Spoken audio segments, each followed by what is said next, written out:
كلا بل تحبون العاجلة وتذرون الآخرة وجوه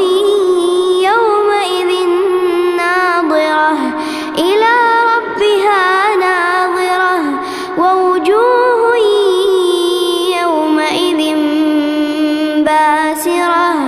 تظن أن يفعل بها فاقرة كلا إذا بلغت التراقي وقيل من راق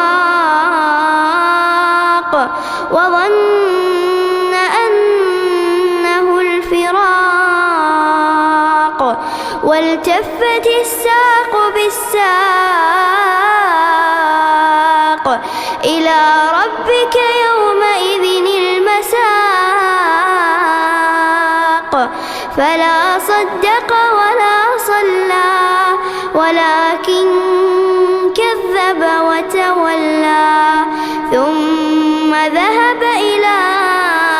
أهله يتمطى أولى لك فأولى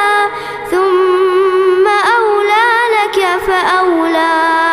أيحسب الإنسان أن يترك سدى ألم يك نطفة من مني يمنى ثم كان علقة فخلق فسوى فجعل منه الزوجين الذكر والأنثى أليس ذلك بقادر